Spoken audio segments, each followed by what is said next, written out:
বলছি তোমরা এত ছিচকাঁদুনির মতো কান্না শুরু করেছো কেন গোটা ফেসবুক জুড়ে? তোমরা এখানে তো কাজ করতে এসেছো নাকি, না শুধু কান্নাকাটিই করতে এসেছো? কি করতে এসেছো শুনি? কে ফলো করলো না করলো, কে লাইক কমেন্ট করলো না করলো, কি আসছে যায়? তোমাদের তো হাজার হাজার ফলোয়ার্স, তোমাদের তো লোকের শেষ নেই। আর নাই বা দেখলো, কি আদলেই কি তারা দেখে নেবে? আমাকেও তো অনেকেই দেখে না, হাজার হাজার ফলোয়ার্স আছে। তাহলে কি আমি সারাক্ষণ কান্নাকাটি করছি আর এই রকম বলছি যে তোমরা চলে যাও, থেকো না, তোমাদের আনফ্রেন্ড করে দেব, দেখতে হবে না, পোষালে থাকো না হলে যাও? আরে তোমাদের এত কষ্ট তো তোমরাই করে দাও না আনফ্রেন্ড। আমি তো কাউকে বলছি না। আর আমরা কেন যাব? আমরা তো ফেসবুকের রুলস জানি, তাই যাব না, সিসিটিভির মতোই বসে থাকবো আর মজা দেখবো।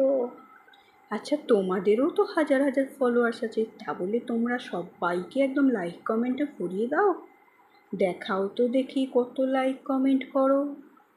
তোমাদের তো কেউ সাপোর্ট দিনের পর দিন, কেউ তোমাদের কমেন্টসে ভরিয়ে দিলেও, তোমাদের পাশে থাকলেও তোমরা ঘুরেও তাদের দিকে তাকাও না।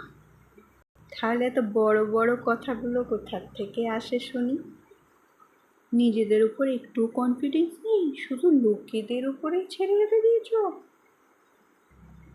আমার সঙ্গে যদি না থাকতে চাও, মানে আমাদের মতো লোকেদের সঙ্গে যারা 24 ঘন্টা অ্যাক্টিভ বলেই, এত কমেন্টস, এত পাশে থাকে বলেই ফেসবুক থেকে বারবার বকুনি খায়, বাধা দিয়ে দেয়া হয়, তাদেরকে নিয়ে যদি এত প্রবলেম থাকে, কি করব আমি?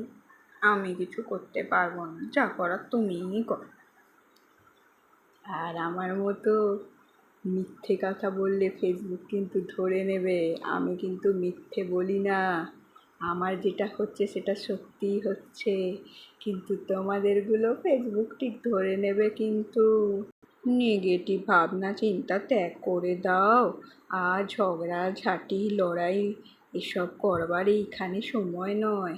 কনসেন্ট্রেট করো নিজেদের কাজের প্রতি, নিজেদের উপর একটু বিশ্বাস রাখো, এগিয়ে যাও, মন দিয়ে কাজ করো। শুধু কান্নাকাটি করে করে করলে কি হবে? ফেসবুক কি দেখবে কান্নাকাটি?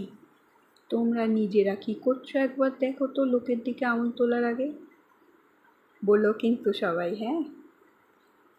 ভুল ভ্রান্তি যদি কিছু বলে থাকে ক্ষমা করো, ছোট্ট বোন মনে করে।